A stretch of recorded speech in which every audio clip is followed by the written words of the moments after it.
What's up? How are you? Oh, good. I'm back. We Yes, we back in the building. Pop yo ish, okay? back.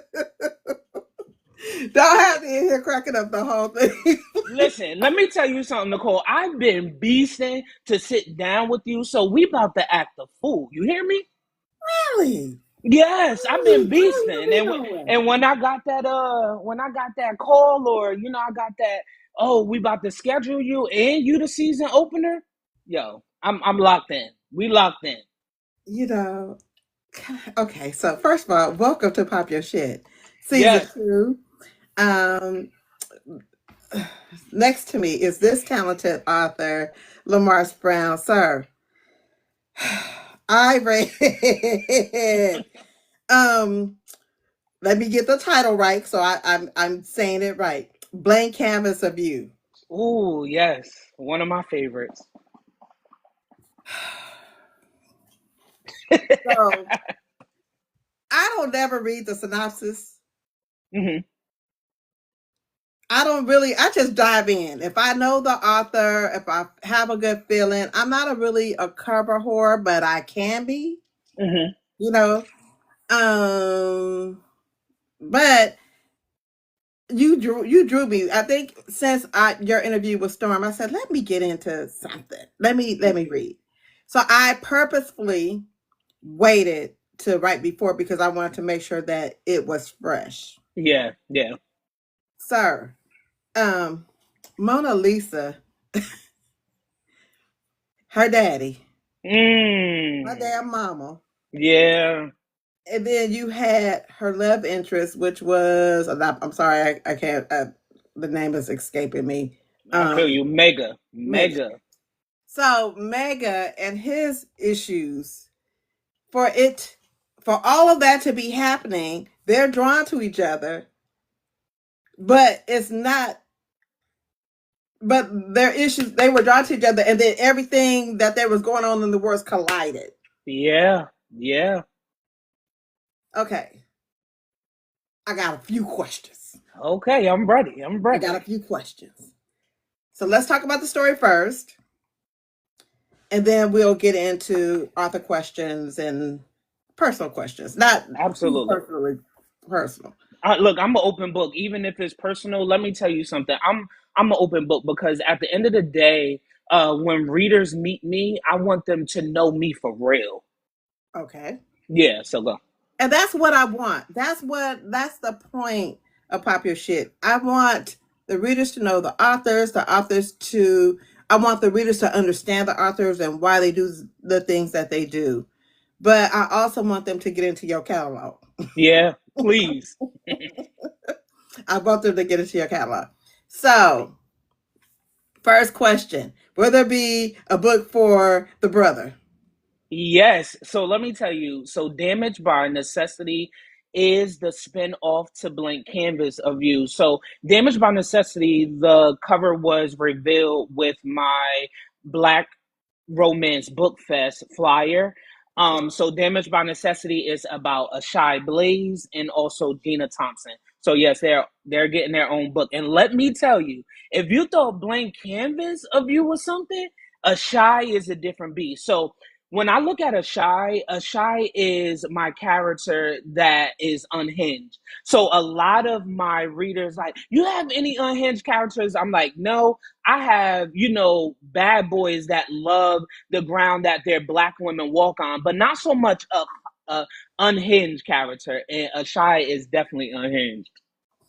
Yes. He So crazy. I have so that book is out, right? Damaged So by blank Necessity. no, Damaged by Necessity is coming out 2026. And I'm pushing for the top of 2026. I'm kind of trying to do a Valentine's Day theme, but it's gonna be dark Valentine because Shy is not so much like the lover boy. So, He's not. he's not at all. He says what he wants. He said, well, you gonna take me on this cheap date and just expect some Yeah. PUSSSY? Oh yeah, yeah. Listen, sir, what is wrong with you? First of all, you had me clutching my invisible pearls. Yeah. What are we doing here? So Nicole, I had to make it spicy because him and Gina are both spicy in a sense and not spicy in a bad, way when it comes to him or him acting like a woman, but more so spicy in the way that they look at things, the way how they talk to each other, and in their banter. They some nasty freaks, Nicole. They some nasty mofos. I didn't know if their story was going to continue. I just thought it might have been him, but she's intriguing too. Yes. So she don't So care about nothing he say. nope, nope. And then I have to say that with Gina going into Damage by Necessity, her story is heavy. Her story is really, really heavy. Because when we think of being damaged, and it's called damage by necessity, because a lot of times we feel as though our damaged parts wasn't made to make us who we are. Okay. And a lot of those things, not to say that it was necessary to go through, but it was necessary for our growth in who we are as a person. So that's why it was called, I titled it Damaged by Necessity, because it's a lot of things that they were damaged by, that was necessary for where they're going in their life. Okay. Now, okay, so there's four, is it four brothers, right? It was Yep. Tone, Star, Star. Mm-hmm. Shy, how And you say then Mega. Shy Yep. and A Mega. shy, then Mega. Yep. So they're not blood by blood. They're not Nope. brothers by blood, but they were all in the same instance where they were taken care of by this Ruby lady. Yep. So how I said it, they were not bound by blood. They were bound by the commandments that they were taught by Ruby. Because Ruby gave them commandments. So when we think of the 10 commandments, Ruby had 10 commandments that they had to follow as brothers that banded them together. You had Mega, who was the leader, the operations, behind everything that they did. Then you had Ashai, who was the enforcer, the silent killer, and then you had Tone and Star, who was kind of like the help, I guess you can say, and they didn't like that. So you know how that went. Okay. I'm trying to form a questions. So Gotcha. with Mega, he has this unknown talent of an artist. Yes. I I don't recall I don't recall how he got started into artwork. Right. So with Mega, it just came. Okay. It was not something that was taught to him. It wasn't something that he just picked up, along the way. It was always a part of him. And when he got a chance to really um, kind of understand that talent of his or that gift, is when his ex Maya ended up passing away. Hmm. And him not being able to really focus on it, he pushed itself into the streets, and not so much into the streets of drugs and things like that. I wanted it to be a little bit differently, but once that happened, he never got a chance to kind of like practice his art. And then he met Mona. She has an art gallery, and it kind of reignites his passion for the arts of um painting and creating art. So yeah, it wasn't something that was taught to him. It just was a part of him always. He just never knew the talent that, or never knew the talent or the gift that he had that can make room for him. So with Mona being an art dealer, how did she not know that the painting was a fake? So here's the thing. She didn't put too much thought behind it. Okay, she that's she fair. she didn't put too much thought behind it, because in her world, when it comes to a painting like that, it is brought in by somebody, it is unwrapped by somebody. So in her mind, she like, it got to be real. But her focus was more so on making sure that the art gallery is ready for the world to see. She's been open for a couple of months now. Yeah, she's been getting traction, but to bring a painting that is so hidden, it's gonna bring attention to her art gallery. So that's what she didn't even think about it. She just like, hey, if it's gonna bring attention to my art gallery, I'm gonna just be focused on that. Okay. Um, I don't want to talk about the story too much because guess what y'all need to go do is read it Yeah, yeah, because that's yeah, what I did ahead of time. yeah. I Ahead know of that's time. right. Yeah. Um, the love. Okay, let's talk about the daddy. The daddy, the mama. Let's talk about it. That Yeah. okay. Yeah, and you know why I'm going. I'm trying Yeah. not to give away the story, Hmm. but spoiler alert, a little bit. Uh-huh. They are contentious together, the daddy and the Yeah. mama. So we're Hmm. talking about Mona Lisa's parents. Mona Lisa was raised by her father. Her mother left early. She was fed one story, and it was a totally another story. Yeah. Do you think that was it the intent for Mega's love to help her through that process? Does that make sense? Yes, Okay. absolutely. So Mega was the bridge to her healing from a lot of the things that her parents did to her, right? Mhm. So you had her father, Kurt Sutton, who is a principal at Eastside High School. I don't know if you saw Lean on Me, Fair Lisa. Eastside. By that side will stand. So he is a principal at Eastside, and he is this great citizen that Patterson feels he is, from taking Eastside from being what it was to what it is now. But he has a lot of skeletons in his closet. He has a lot of anger that was built up down through the years of Mona Lisa even being born.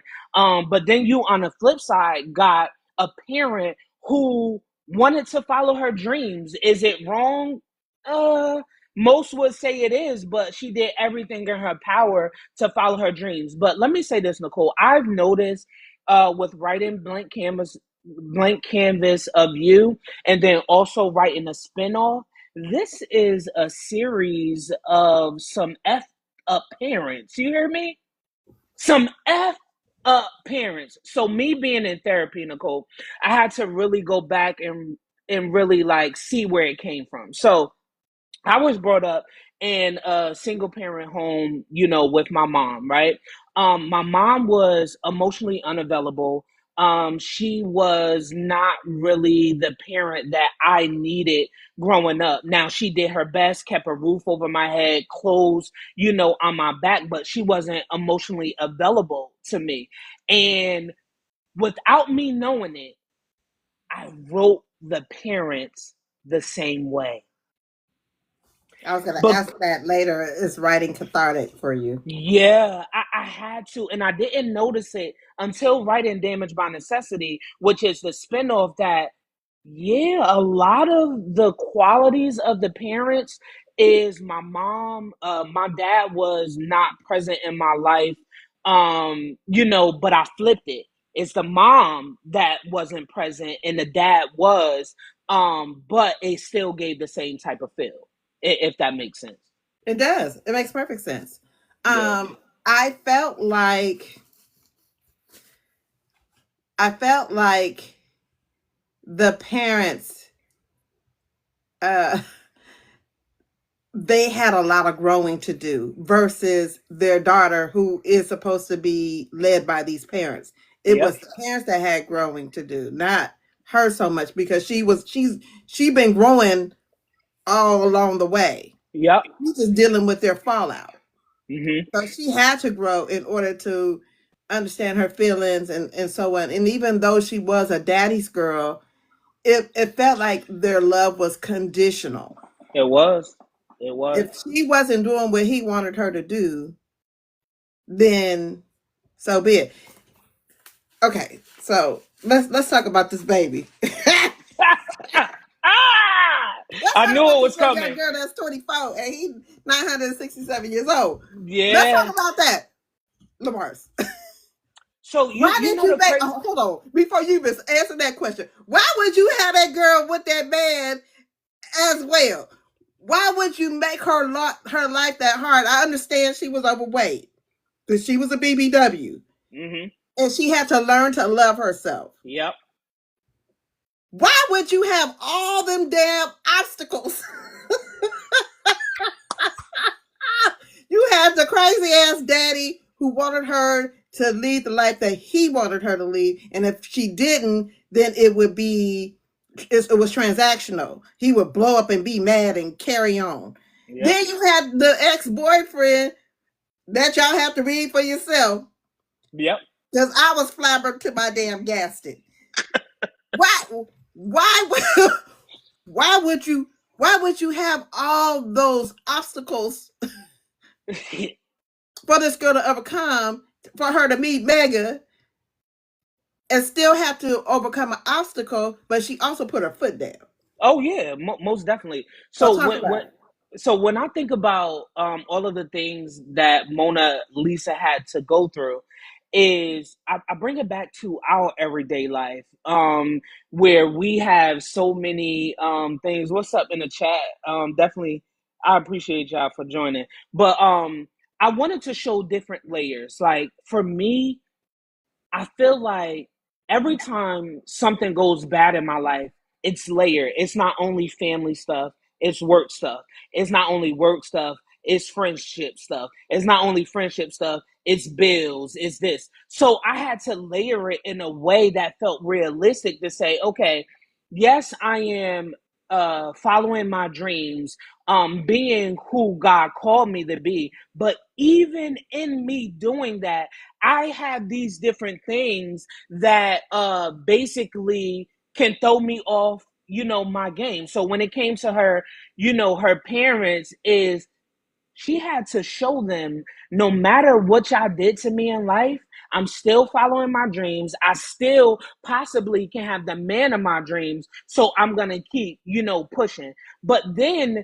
you have a friendship that she have with, Gina, who is her best friend, Gina Thompson, that is holding her down. That is the family that she needs to kind of like get through it. So to answer your question, it had to be real and it had to be relatable because to us, humans, we are not just only battling with one thing. We're battling with multiple things at one time that we have to stop and say, okay, today I'm gonna deal with the fact that my bills is 1,300, but I only got 900 in my account.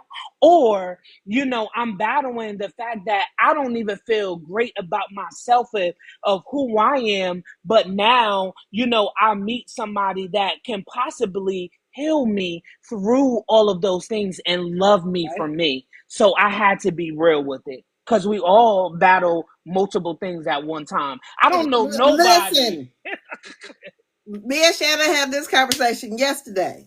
Yeah, Kind of yeah. very similar to it. It's Mhm. it's it's um it's life. Mhm. You just chose to show this part of life on paper, Mhm. and it's realistic. Um, is Mona Leah part of you as far as is a lot of you in her, like her drive, and you mentioned about your mom not being emotionally available, is her responses kind of like you a little bit? No, it's really based off my wife. It's Really? really based off of my wife. And I know she probably don't mind me sharing this. When I met her, the people in her life, and the people that she had dealt with never built her up in her insecurities, right? here I come along, and seeing these things and have to try to build her up in these areas that never kind of been touched, from her parents to even her friends. You get what I'm saying? Right. So when I think of Mona Lisa, literally, she is my wife and who she blossomed into. I love that.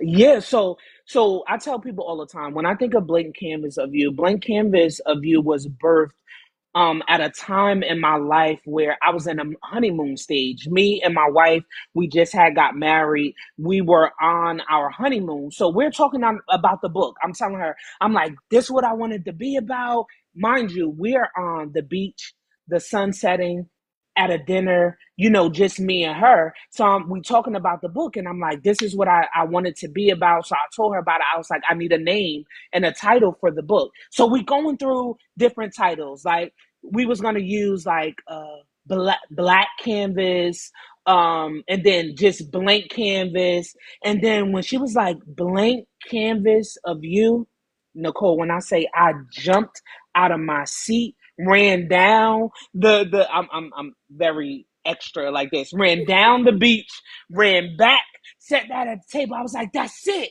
So I called my wife Sweets. I was like, that's it, Sweets, that's it. Like, we got the title. But when I started writing it, I was understanding that I was turning a blank canvas of us getting married. So we're turning this blank canvas into a masterpiece. And it became Mega Dakar and Mona Lisa Sutton. And it became Blank Canvas of You. I love it. I love it. I love it. Yeah. So if y'all have not read this book, let me show you a picture. Because yes. So it's on Amazon. Ooh, I This love is that the book. cover. This is the book. I'm gonna need y'all to go get that. So let's ask some questions about your authorship, your Mm-hmm. author journey. Thank Let's you start so much, with Coco. She said beautiful cover. So I have to shout out Aisha Bree. She is my absolutely. cover design artist. Aisha is, I call her my sister. She like my best friend in my head. You know what I mean? But shout out to her, because every time I send her something, she brings my story to life, with the cover. So yeah, shout out to Aisha Bree. So, what made you fall in love with writing? So Nicole, if I could be honest, I never fell in love with writing. What you say? Say it. I never fell in love with writing. What made you want to write? What is making you take this journey? For me, it was the art of storytelling. I wanted to be able to take someone from their everyday world and enter into my world of characters, forget all of the traumas, forget all of the things that they have to battle through in life, and enter into somebody's world to be entertained, but also to feel the love through the pages. Like, I write love, whether it's from family, whether I write, from a friendship, perspective. I write for the women who never experienced a good guy, but also a bad guy that still will worship the ground that they walk on. I write for the guys that is not gonna cheat on their women, but again, worship the ground that they walk on, but also help them heal from the traumas of life that they encountered growing up. And listen, my wife would tell you, I'm not perfect, but at the end of the day, my goal is to build men, whether fictional or whether in real life, but build men that is going to not be toxic men, but men standing in the gap for their families. So that's what I write. So to answer your question, I never fell in love with writing. I fell in love with storytelling to pull Say it. people from their everyday life. Listen, what the baby say? Clock that T. Yeah, Clock yeah. that T. Okay. So with that, what when you first came into your authorship, you were writing your first book, you had your ideals and of what being an author was versus now that you're in this thing. Hmm. What did you think was gonna happen to now knowing what's gonna happen? Right. So first I have to explain to you a little bit of my history. So back in 2008, I started a publishing company with my business partner, Erica Monique Williams. So I have to tell you, she was my seventh and eighth grade teacher, right? We kept in touch down through the years. She inspired me to be the man that I am today, right? So in 2008, we started Isharan Publishing, where we released seven novels. Two of them are Essence magazine bestsellers. I Okay. have to put that out there. So Erica Monique Williams wrote it's called an A Woman Scorn series. That's her, that's the book that was the most. So back in '08, I knew nothing about publishing, but I knew that I one loved to read, but I also knew that I loved Erica enough that I wanted to see her do and be great. So I researched how, to publish books, how to print them. Back then it wasn't no Kindle. No Kindle, no ebooks. Okay, it wasn't no ebooks. We was out on the street slinging books like it was drugs. Okay, like Mm-hmm. we was in New York, we was at the Jacob Javits Center, we was in Harlem at the Harlem Book Fair. So that's where my introduction to publishing started. I always was an inspiring writer, but never felt like my writing was good enough, to turn into a book. Then I transitioned, let's say, fast forward to 2019. I said, you know what? I'm gonna really sit down and write this book. Um, Be Love at the time, who was my mentor, who is somebody I look up to. Be Love had a program where she helped with outlines. I was like, I never tried to outline before. I tried to write, got up to 50, 60 pages. But let me try an outline. So I hit her up. I was like, can you help me outline my story? I already had everything set, names, ages, storyline, everything. So I sent it to her. She helped me turn it into an outline, and it changed my life forever. Like, I am so indebted to Be Love, because without that outline, Built on Broken Pieces would had not been born. And from there, I jumped into it head first, all only having Built on Broken Pieces in my mind. But as it started going, Blank Canvas of You came, then Back Down Memory Lane came. So it was a yeah, a journey. What made you decide to be published with Be Loved? What is it because she was helpful? What drew you into uh signing under a publisher? Be Love, to me, from the beginning, from when I sent all of my information for the book to her, she posted on Instagram, and it actually just came up. I mean, she posted on Facebook, and she said, I want to introduce you to author Lamartz Brown, who has a book that's coming out that I know is going to be a classic in what, the publishing industry need. That right there, that type of support, knowing who she was with over 100 titles, she had Be Love Presents. It was just motivating to me. I'm like, I have somebody that has been number one on Amazon, really believing in me, like little old me, like somebody that don't even believe in their self. To me, that's what kind of sparked the author in me, from her just believing in me, and signing to her was a no-brainer. She already had the blueprint. She already had the following, and she was already helping me anyway. So why not?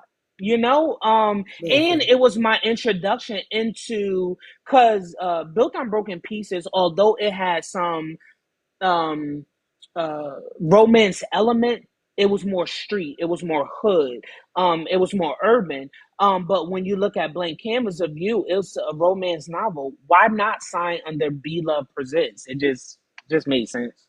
Just she's made sense. listen. That's when I tell you that lady can write a Oh romance. yes, oh yes, she can. But not only that, Nicole, I have to tell you, behind the scenes, the tools and the resources that she give her authors is priceless. Priceless. Priceless. And I mean, and hopefully she don't mind me saying this, she used to send voice notes, our voice notes of resources and things to think about as an author, genre specific, cover specific. I mean, how to open up with a prologue, how to end off with a. I learned so much from that lady. Yeah, I would tell hands down, if you ever get a chance to work with Be Love, jump on it, jump on it. But her roster of authors, Oh yeah. Ooh. so she got some heavy hitters over there. Oh, let me tell you. And listen, although I don't, Monica is not with Be Love anymore. Monica Walters, my sister, hands down, came from Be Love. Kimberly Brown, I call her cousins. Our last names are Brown. That's my cousin for real. Then you think about it, Aisha Bree came from Be Love too. Then you think of Amel Dowles, who came from Be Love. Yes. So I I know am. some heavy I hitters. listen. I only got one book under Be Love, and let me tell you, I'm holding on to. I can't hold on no more. Cause man, listen. Um,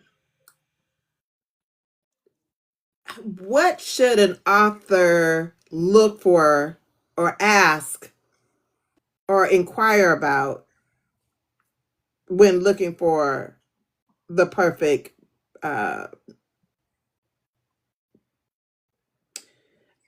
publisher? I guess my question is, there's a lot of authors out here that need publishing. Yeah. What kind of questions should they ask? What should they be looking for? How do you know it's going to be a great fit? Right. What can you give some advice? Absolutely. I just was talking to my brother Cole, author Code, about this. The first thing you have to do is make sure the publisher that you are searching is in the genre, or is in the style of writing you want to go into. So you cannot be a street lit author. Don't get me wrong, you can, because I feel like beloved authors dabble in a lot of things, but you cannot be a street lit gutter author thinking you sign into somebody like beloved. Like, it's love, it's romance, it's, those type of books.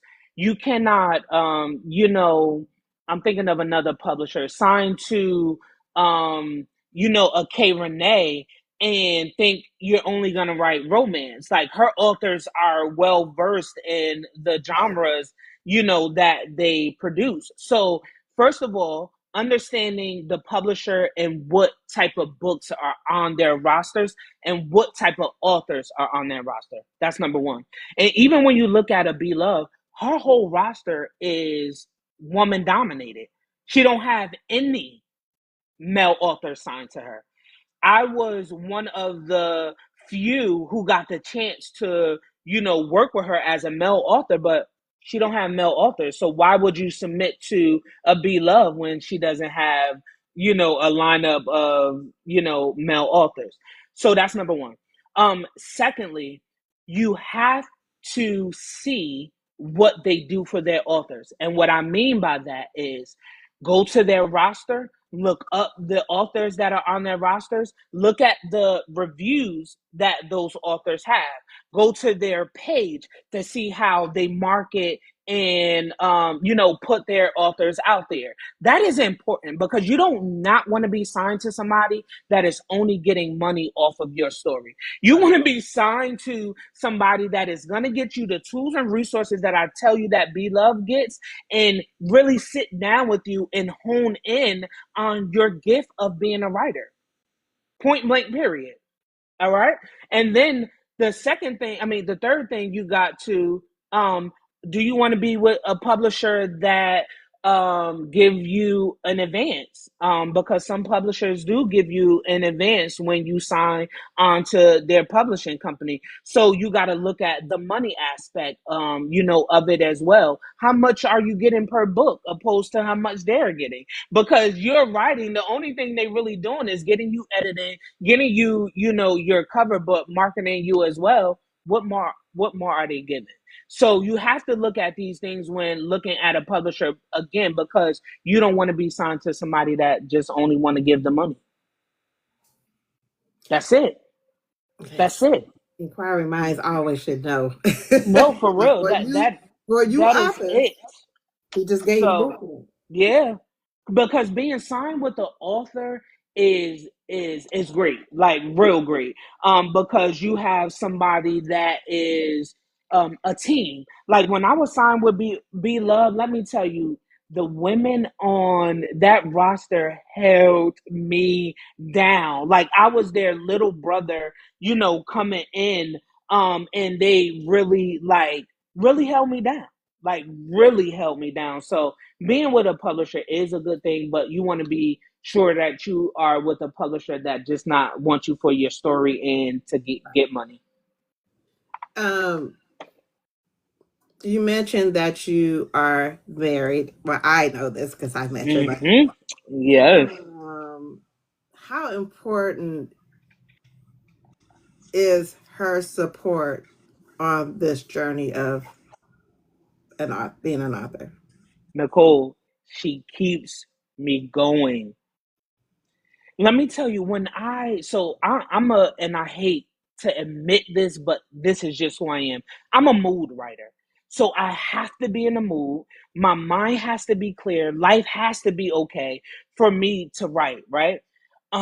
But she continues to say, you ain't doing nothing. You need to get at that computer, right? Or we'll be sitting, I'll be talking about a book. She was like, you're talking about it, but you're not being about it. Yo, oh, she don't play.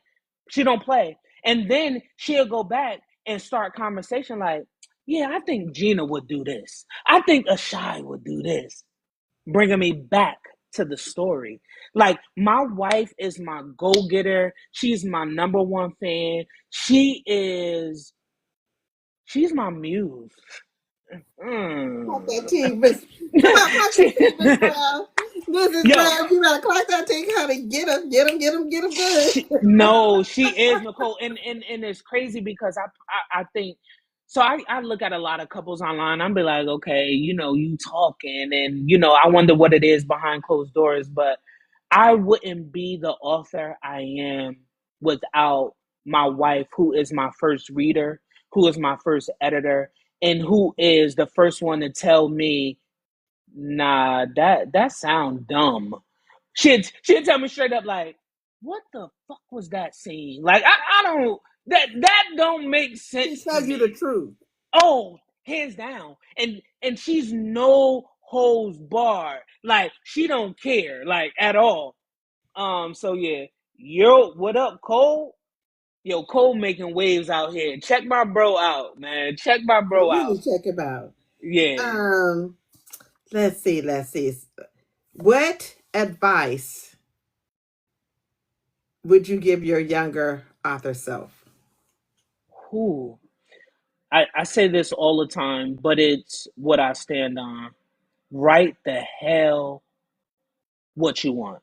Right, like literally write the hell what you want. Like, don't worry about, oh, is it gonna be in this genre or is this reader gonna like it? Write what you want. Because at the end of the day, your tribe will find you. I think in the beginning of my career, I cared about what people thought. And more so I grew up I'm a church kid. I'm a church kid at heart. I've been in church all my life. Praise and worship leader, minister in training, and all of that. So I cared a lot about what people were going to think because my books were raw. They were something that the church people were not going to probably like. So I shied away with my first book with a lot of things. But coming into my second book, I learned that I didn't care what you think or how you think. I'm going to write what I want. So I would definitely tell my younger author self that is be who you are, and again, your tribe will follow you. What advice would you give male authors in this space, especially on Whew. the Black author side? What advice would you give them to either start, keep going, uh, how to expand? Because you have this is a female dominated space, Mm-hmm. and you don't see a lot of male authors. You got some. That's true. Don't get me wrong. There's a good few, Right. but it's way more women than there are men. What advice would you give them? To know your audience. But because we as male authors go in, we think differently. But we also have to understand our audience is mostly women.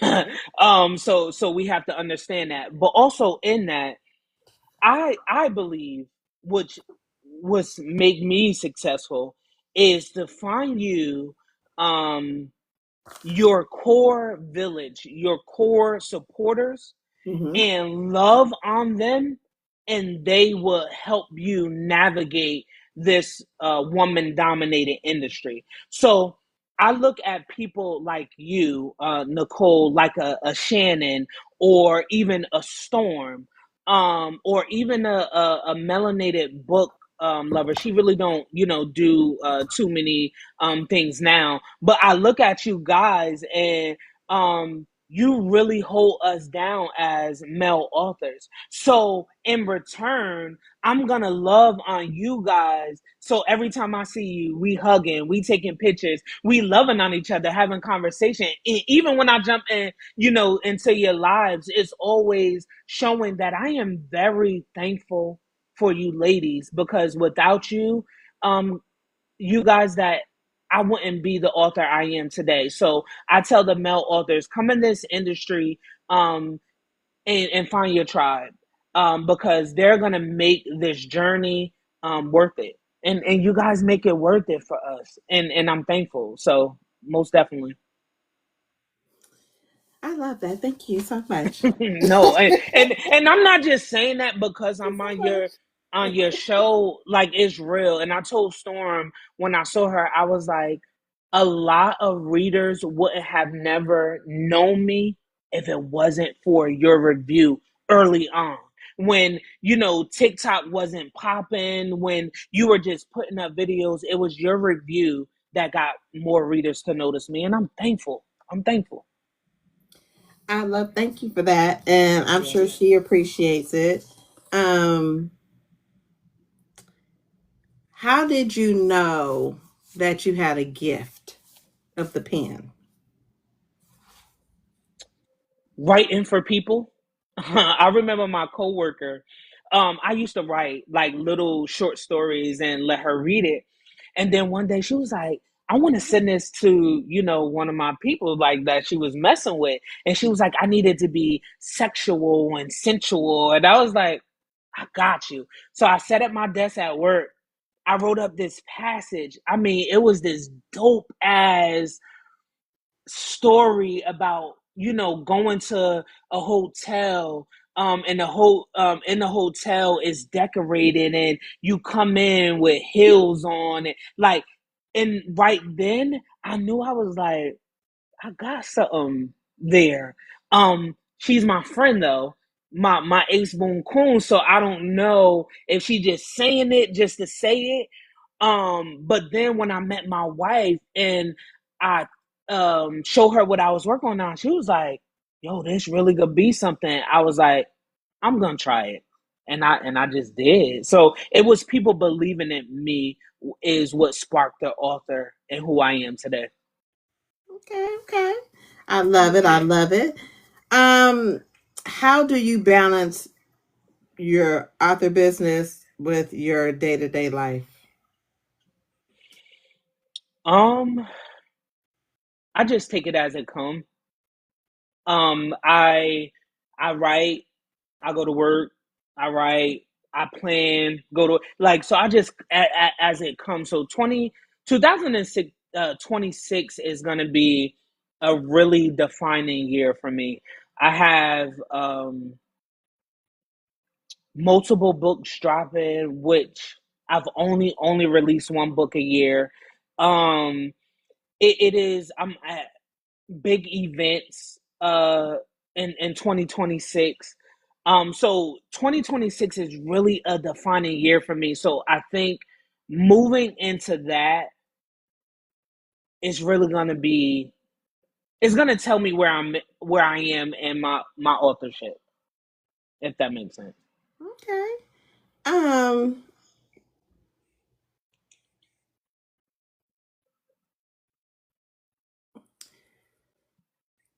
how important is book events, social media, uh,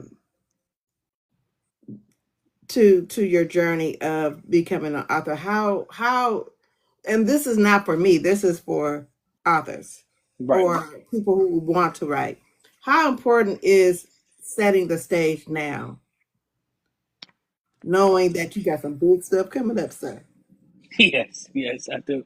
So when it comes to book events, that's where I shine the most. That is where I am myself.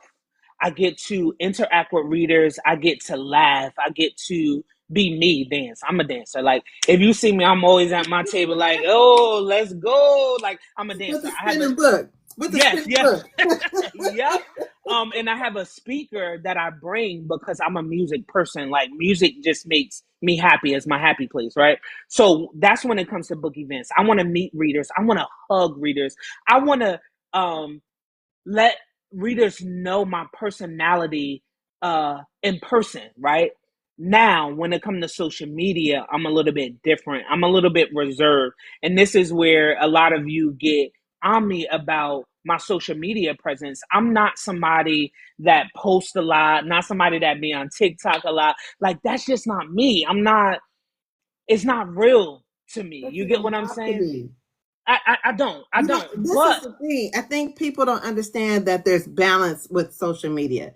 You have the goal to be on social media is to engage with your public every now and then. I'm not to say every right. day, but you need to be able to engage as well as promote.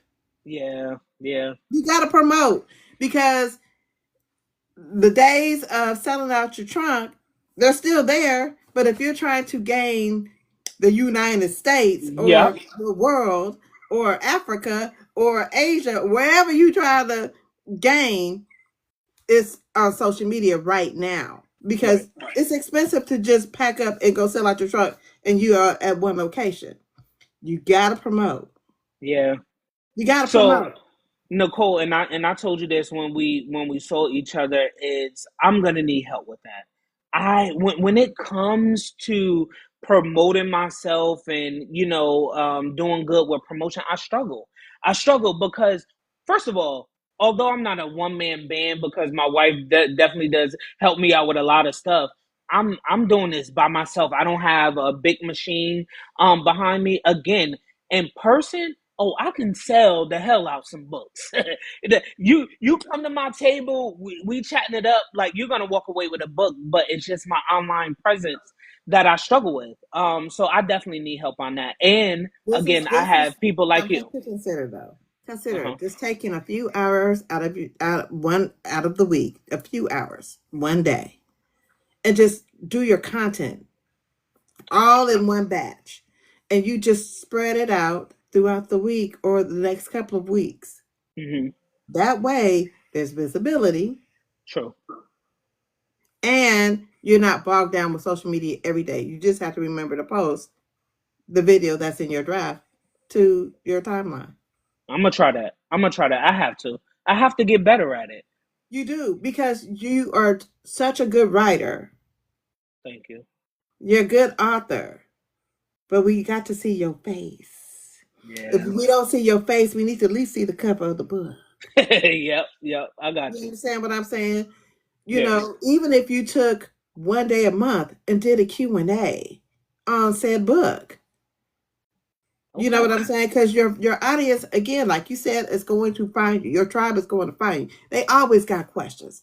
And then sometimes when they come, they bring new people. That's true. That is You true. understand what I'm saying? Yep. So, um, Cole, we gonna get you. Don't worry about that space table. But We got. let me tell you, I'm a spades player, so Cole ain't got to worry. I grew up playing spades. We used to wake up in the morning going outside playing spades, so I'm a spades player. He ain't got We to don't worry. want his mama to whoop on him.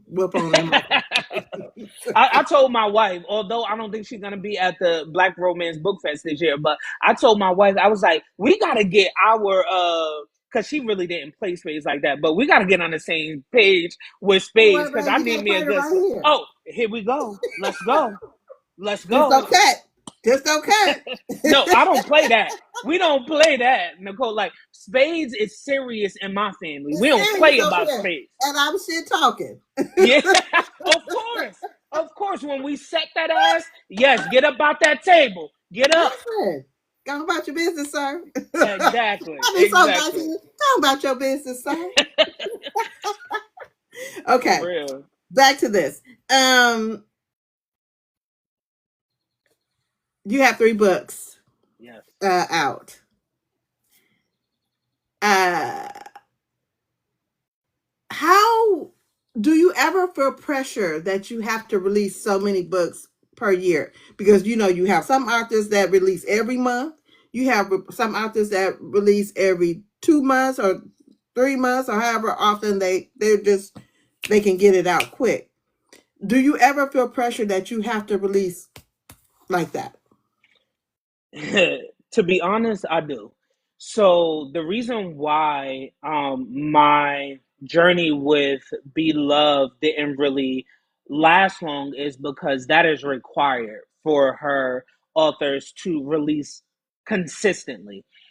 I knew at the beginning of my author journey that I was going to be an author that releases yearly, right? I already knew that. That's the type of author that I am.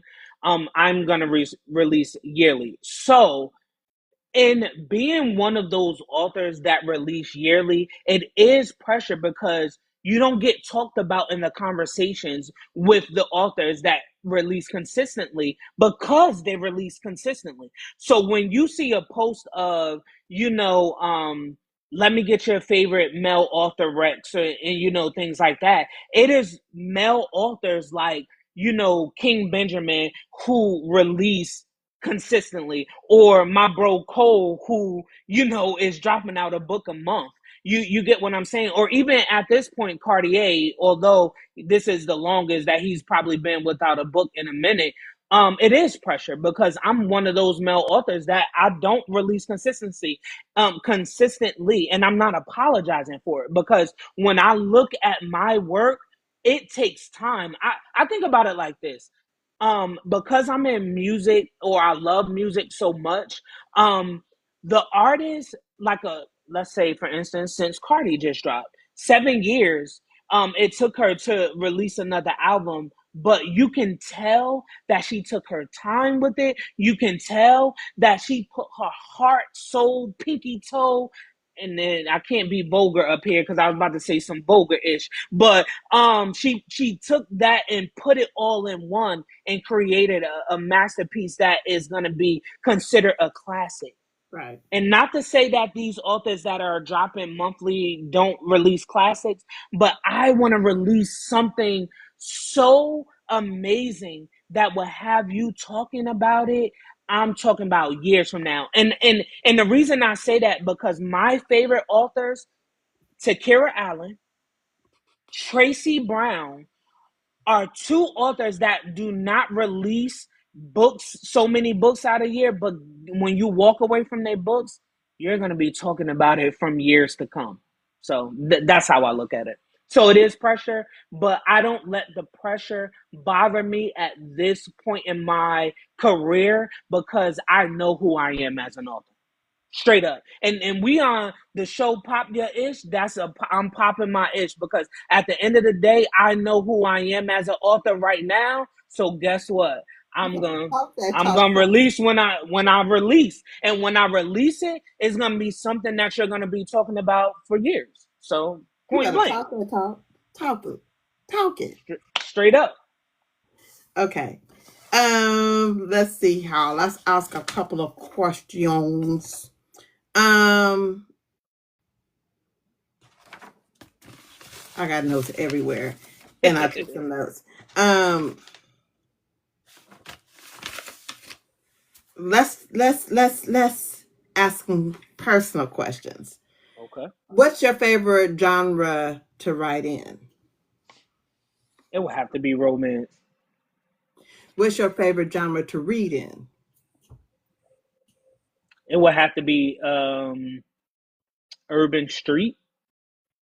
Okay, street lit. Oh, but you know the crazy part? I'm gonna take that back because that used to be me. After reading S.A. Cosby, it has to be thriller. Really? Has to be. Let me tell you, S.A. changed how I think about like writing. Like, yo, he's on the league. He in the league of his own. So And yeah, I would is say thriller. Right. Yeah. and is. What's your favorite trope? Ooh. To be honest, I don't have one. I don't have one. I Do you have a favorite yeah. trope to write, or do you have a favorite nothing? Okay. So can I tell you? And I get in trouble. Let me tell you. B Love used to smack my hand. When I write, I don't write a trope. I don't write a genre. I write. All right. And that's bad. That's bad though. Let me tell you all this out here. It is bad to think like that because you have to know how to market your book. You have to know how to yeah, it's bad. So I don't think about tropes or genres when I write. What's the most important part of the writing process to you, and The why? cat got you. The character world building. So, and the reason I say the character world building is because I want you to be so connected to the characters that you're always gonna remember them. Like, no matter if you remember the story or not, you remember like, yeah, Mega was, this, dude that, was a gangster and a gentleman. Or you got Mona. Mona is somebody that, dealt with her insecurities with her weight, but bossed up and still became the woman that, she was meant to be. Or you have somebody like a Shy that people are gonna be walking away from his book like, yo, this is a crazy Negro. But I saw his growth and I can relate to him so much that he's gonna be a character that I walk away with forever. So yeah, that's the most important process is the character world building. Okay. Um. So I don't ask. Okay. Hopefully, I'm trying to not. Hopefully, my phone don't fall. Um. I need to charge. How do you and and the reason why I'm asking this is because you can tell sometimes the gender of a author mm, when yeah. writing. How do Hmm. you keep it gender no gender? You can't tell. Like at some points I was like, oh, that woman wrote this. At some points I was like, did a man write this? Yeah, yeah. How do you So keep your gender neutral? I take from the experiences of my wife, my cousin, my niece. I pull from them. I was raised by some amazing women, right? In my life, and I look at a lot of the things that they encountered, a lot of the emotions that they shared with me, and I take it now. I think one of the reasons why I'm able to love my wife the way that I do is from being around those women. So when I write it from their perspective.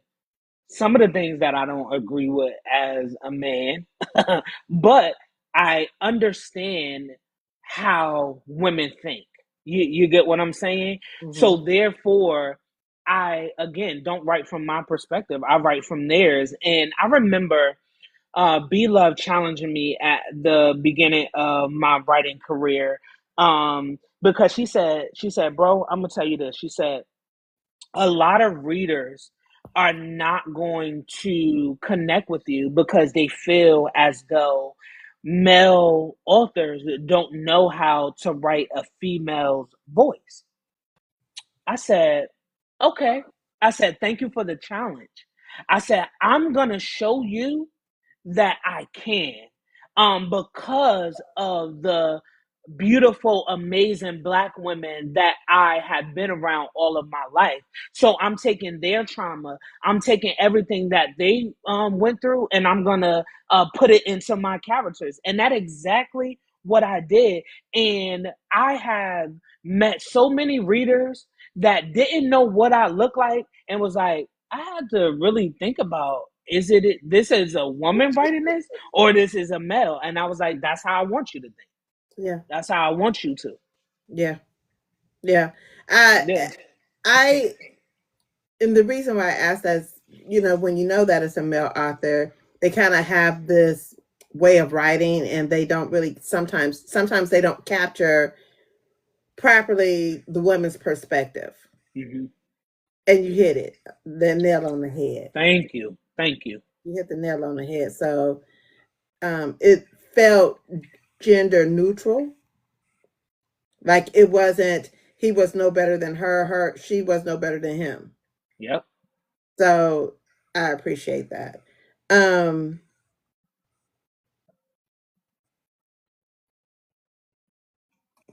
what do you want to see more of in your journey as an author? What kind of things are we going to see more of from you?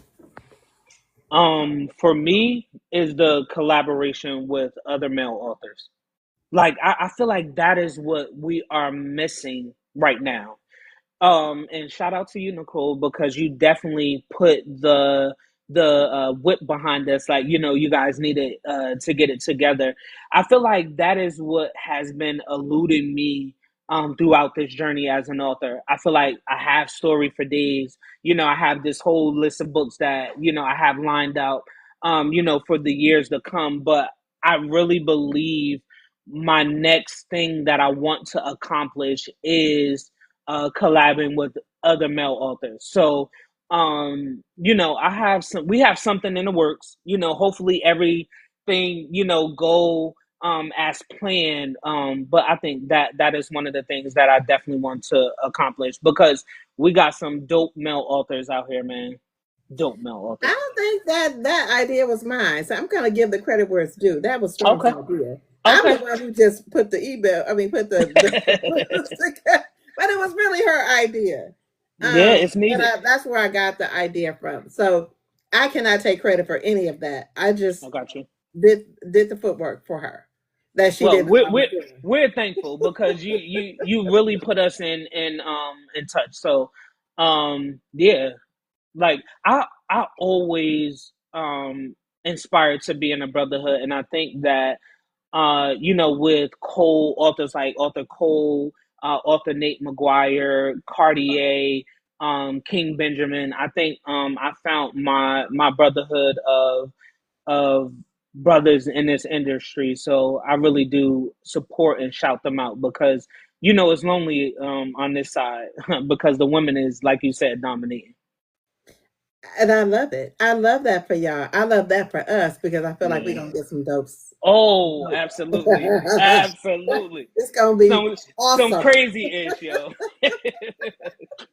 I love that.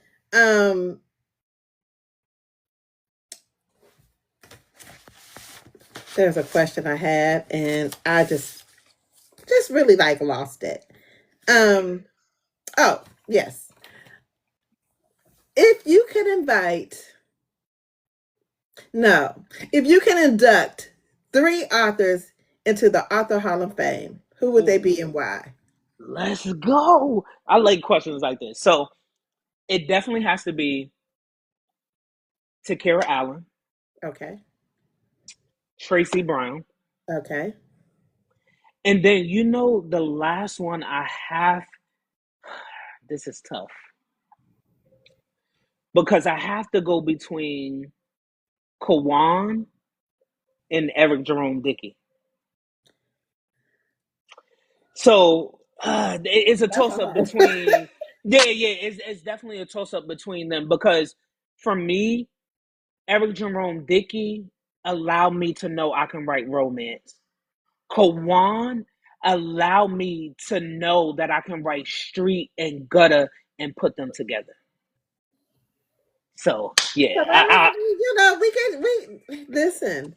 yeah, Just because of that response, we'll induct them. We'll induct both of them. yeah, we Um, had to. but you don't hear a lot of people talking about Quan because he does write street lit. Man, listen, that dude is crazy with the pen. And one of the things that I want to on the flip side even talk about Quan is in person, he is the realest N word you will ever meet. Like he talks to you as you're a human. Like he is a big brother for real. So most definitely, my sister A. Lewis, I love you. I love you. Thank you for all Amen. that you do for us. Thank you. Um, if you can invite five authors or writers to dinner, dead or alive, who would they be? And Monique, Okay. this kind of cheating, but my sister Monica Walters, I That love was it. cheating. Her energy is just top notch. Um, hmm, Wahida Clark, Okay. T Styles. Okay. Hmm. The fifth one.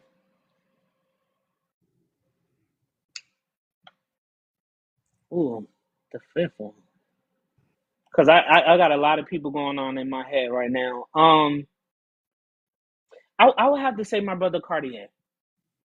Now, why this group of people? Right. So, all right. So let's talk. So the reason I say Cartier is someone who is younger than me, but he's like a big brother to me in the industry, if that makes sense. Like Yeah. he is somebody that I can, bounce ideas off, go to, and everything. And Monique, uh, I love her hustle.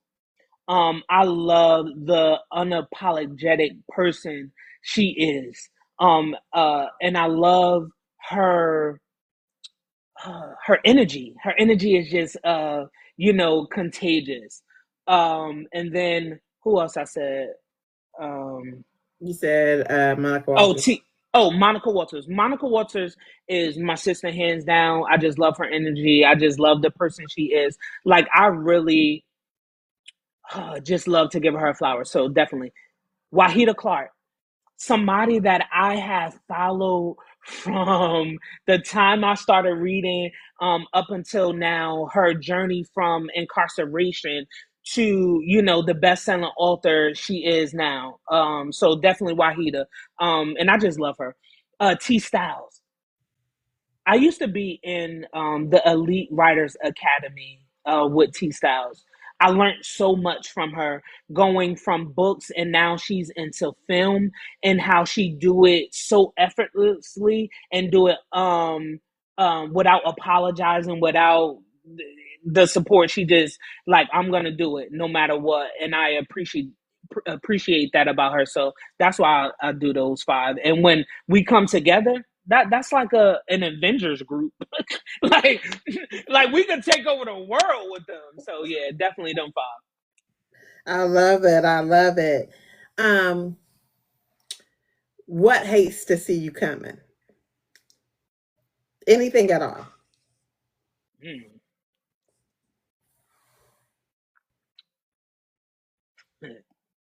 I was about to say my wife, but I ain't even gonna do that because she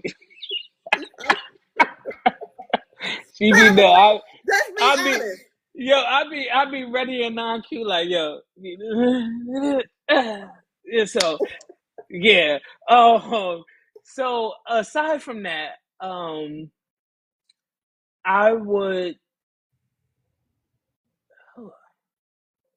I would say anything that has anything with competition. Like I'm competitive. So anything like you throw my way, like that's competitive, I'm gonna make sure I'm number one. So I would say anything that's competitive. Okay. Okay. Yeah. Fill in the blank. Blank is life. Music. Music. Hands down. I can't live without it. And if I want to be nasty, yeah. So it's music. Yeah, music. Music. We'll Do stick you with that. have to, when you're writing, do you write to music? I do not. It has to be silent. But I tell readers all the time, I have a playlist for each of my books, and I listen to it daily to stay in the vein of the book. Um, my pen is finish the sentence. Poetic. Better talk that shit. Poetic. I'm so my tagline is I'm the poetic pen lyricist. Okay. Yeah. Okay. Okay. Um,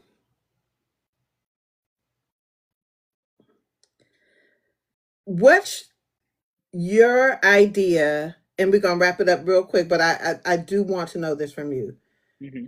What is your idea, not what society thinks, of um the great American novel? So my idea of the great American novel is something that can take you out of your world so much so that you enter into somebody else's world and not only be entertained by it, but learn from it, glean from it, and also even sometimes heal from it. So it's not just only about the entertainment, but it's what you walk away from, that you can one apply it to your life, but also learn from it to apply it to your life. So that's what I think the greatest American, and it can be entertaining, but you have to walk away with something. Do you think you've written it, or do you think you're gonna ever write it for I, yourself? I have not written it yet, but it is coming. I promise you, it's coming. And when I read back "Damaged by Necessity," it has a lot of meat in it, but it also has a lot of those elements as well. Okay. Okay. Yeah. Okay. Um, what's your idea of success?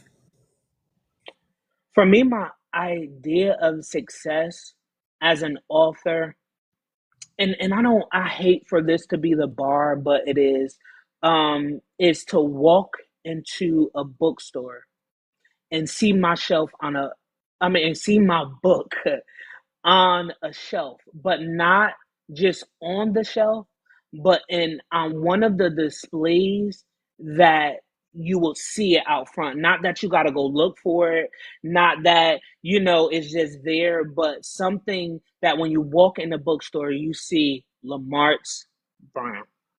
That's success for me as an author. Okay. Um, uh, what's too far? What is something that you'll never write about? It's just too far. Um,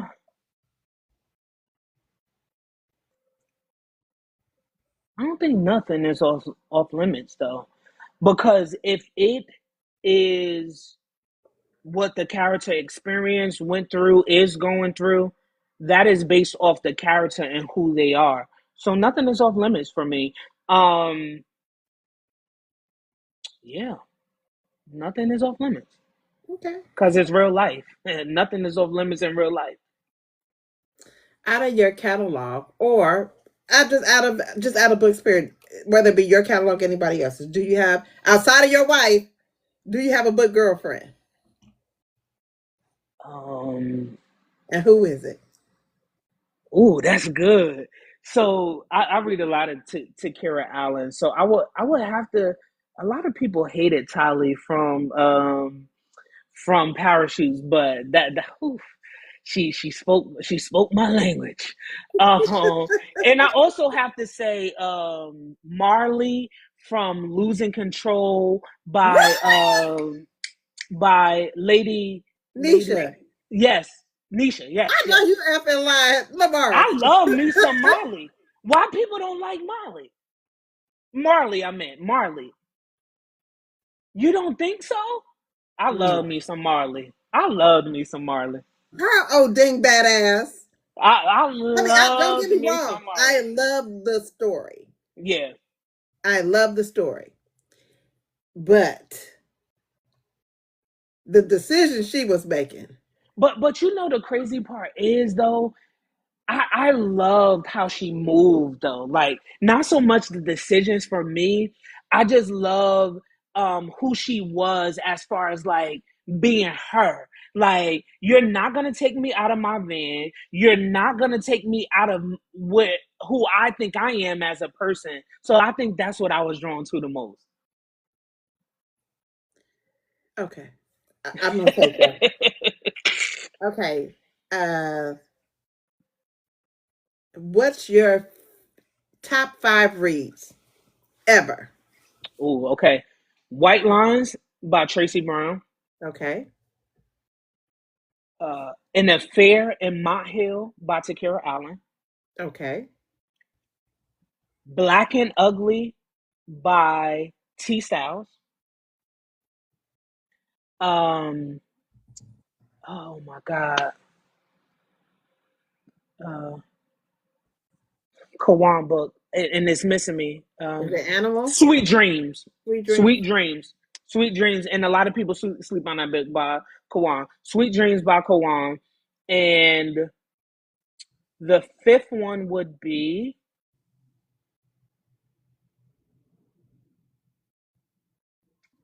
wow, you're going to get me in trouble, Nicole. I'm not getting you in trouble. Just know that he can't choose everybody. It's not that he's not Right. your favorite, but I'm putting him on the spot. So Right. whatever comes to his mind real quick is what's coming. Yeah. So, and I would have to say, sheesh, it's so many. I'm gonna have to go with another Tracy Brown book. Hold You Down. Okay. I'm sorry. Yeah, yeah, because I could have went in Monica catalog. I could have went in You could have. Aisha catalog. You could have. Whew. I mean, they You could got have went some in B bait. Love catalog. She had a whole Yo, bunch. Kimberly Brown. Yeah, they. Ugh. And you know who I love too? Tay Monet. Yep. Ooh, she is. Yeah, yeah, yeah. So If you could pick my next guest, who would it be?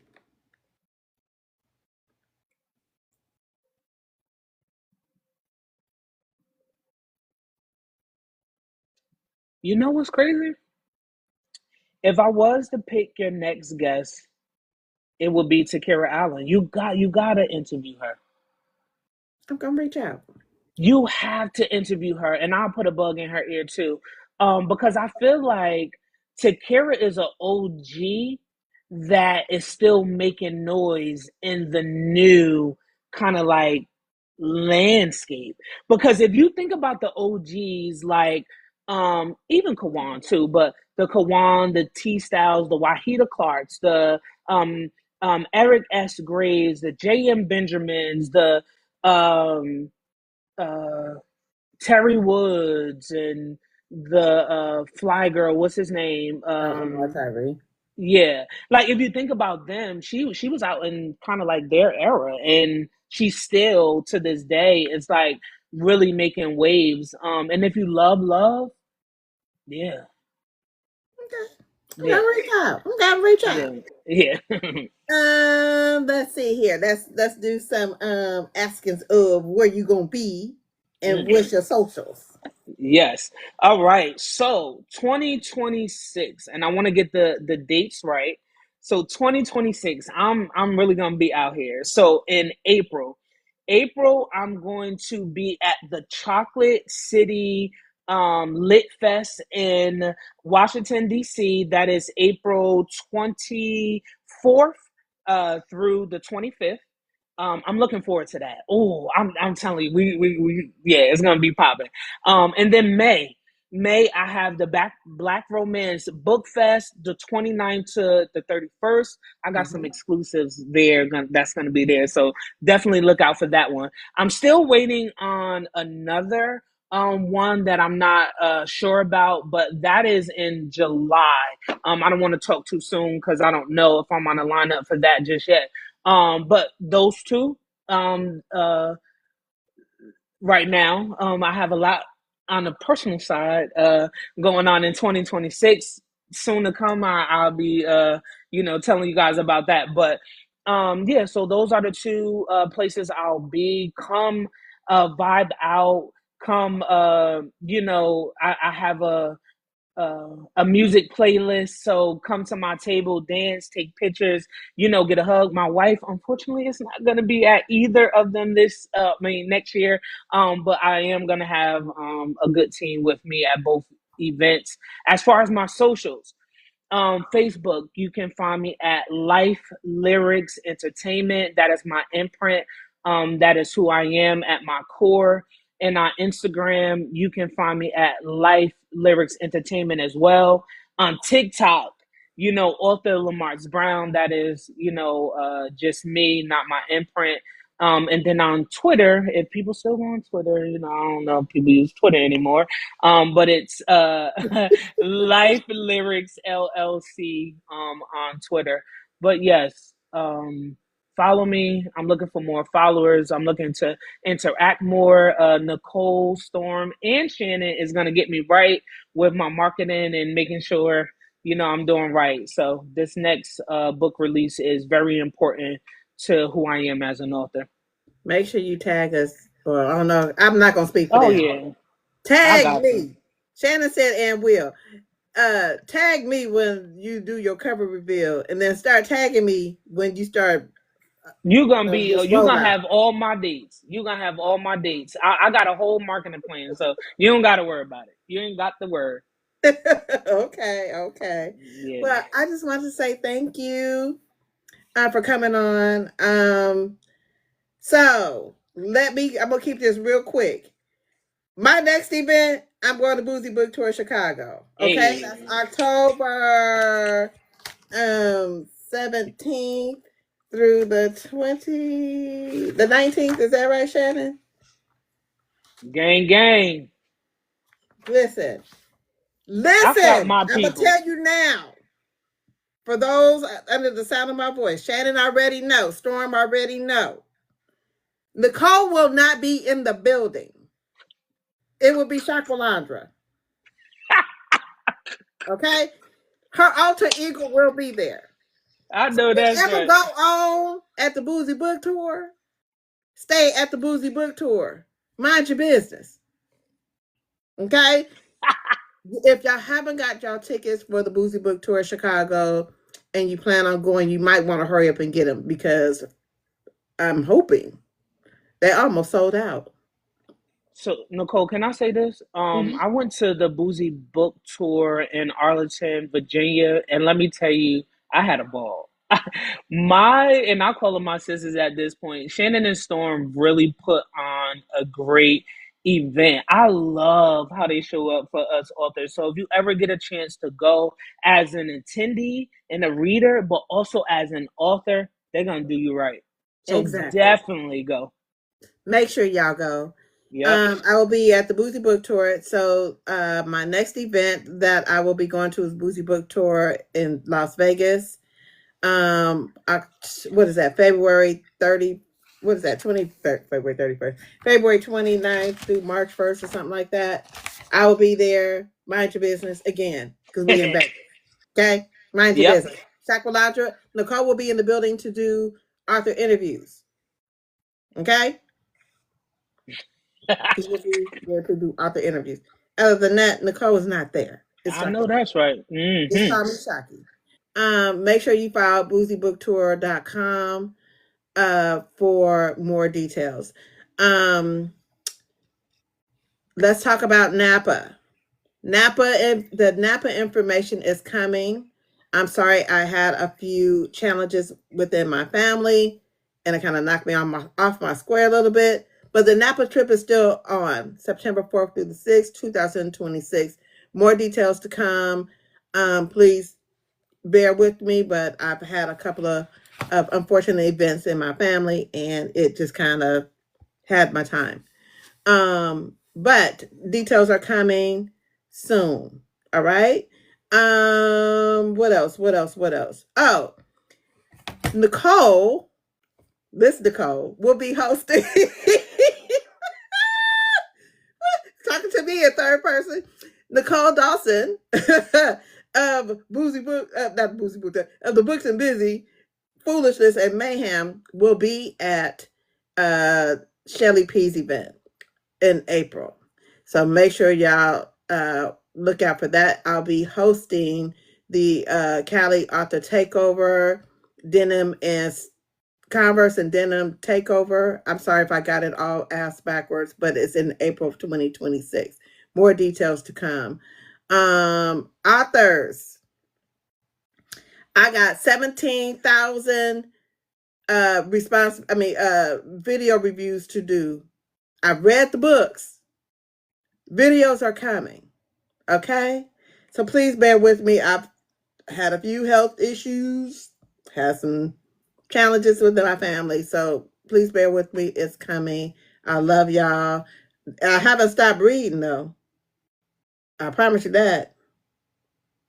I promise you that. I haven't stopped reading, but I do got some reviews. It's a few hats coming out. It's a few. Look, I can't wait to see mine. I'm just There's a few hats coming out. So a good time is going to be had with these reviews. I think that's it for today. Thank you, Lamartz. Nicole, thank you. Again, I like to give flowers where it is due. I'm the type of person that give flowers while the person still can smell them. Thank you for all that you do for us indie authors. Thank you for supporting us not only with your words but also your coins.